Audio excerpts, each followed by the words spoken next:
I am Malia Sadaf from 8th grade. Today I am going to do an experiment of volcano eruption. First, put the baking soda, then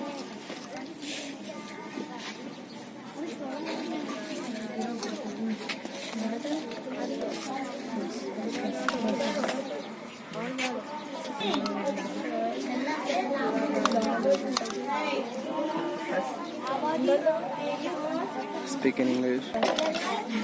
the red food color to imitate the color of lava.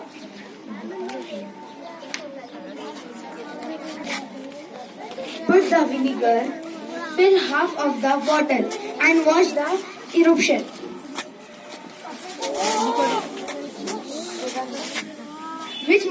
Which material coming out is made up of molten rock and minerals, and this material called magma.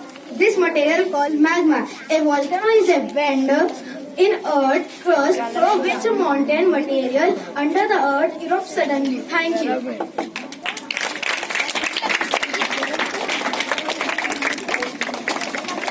Stand up.